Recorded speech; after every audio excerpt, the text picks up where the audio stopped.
वाराणसी को नाश्ते का शहर कहा जाता है, यानी खाने से ज्यादा क्रेज यहाँ नाश्ते का है।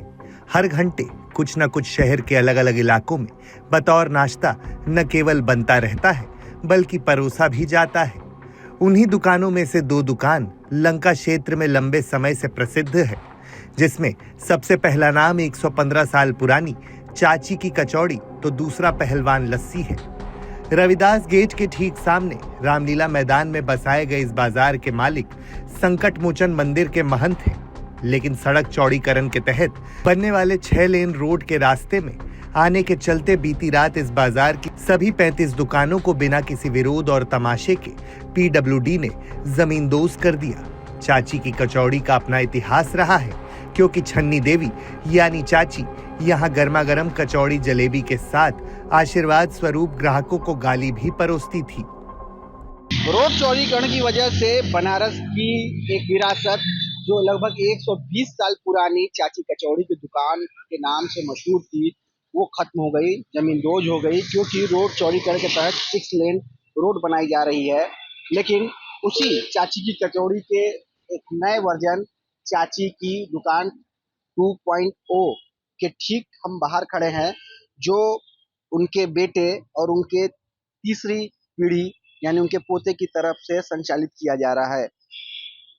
लेकिन जो विरासत थी वो कहीं ना कहीं जमींदोज हो गई और खत्म हो गई। जो आप लोगों ने शुरू किया था एक वहां से खान पान का एक नया पहचान आपने पूरे बनारस को परोसा था। जी सर, अपना नाम बताइए और किस तरह से इस पूरी घटनाक्रम को देख रहे हैं। हमारी दुकान तो 110 साल पुरानी है और माता जी के नाम से चलती थी। अब वो तो खत्म हो चुकी है। ठीक उसी दुकान के ठीक सामने हमारी एक दुकान है, अब उसी को हम लोग चालू करने जा रहे हैं, अब उसी से सब चलेगी। वहीं लगभग 75-80 साल पुरानी पहलवान लस्सी परिवार से रमेश यादव ने बताया कि कोई भी मुआवजा और पुनर्वास नहीं मिला है। वे दूसरी पीढ़ी तो उनके बेटे तीसरी पीढ़ी हैं जो इस पहलवान लस्सी को आगे बढ़ा रहे हैं। कुल 3 दुकानें उनके परिवार से थी, जिस पर सैकड़ों लोग आश्रित थे, लेकिन अब सभी के आगे रोजी रोटी की समस्या खड़ी हो गई है।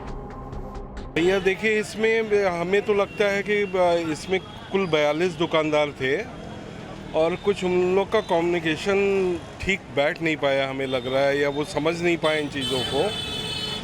और सुनने में ऐसा आ रहा है कि जो इसके ऑनर हैं वो मुआवजा लेके और हट गए हैं और इन लोगों को इस तरह रातों रात, मतलब हमें लगता है कि 2 घंटा लगा था, पूरा यहाँ पे कहानी ख़त्म हो गई थी।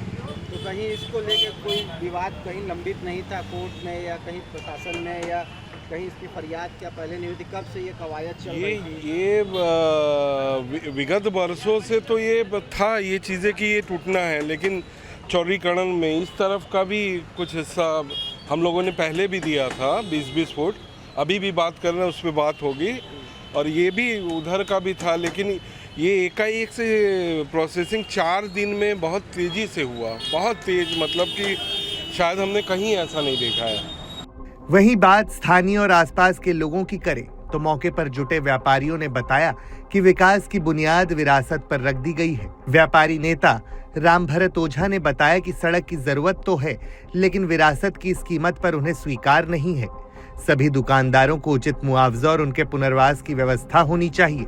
जहां तक ऐतिहासिकता का सवाल है तो न केवल स्थानीय और देश के लोग बल्कि तमाम ऐसे NRI भी हैं जो जब कभी आएंगे तो चाची की कचौड़ी और पहलवान लस्सी की दुकानों को खोजेंगे।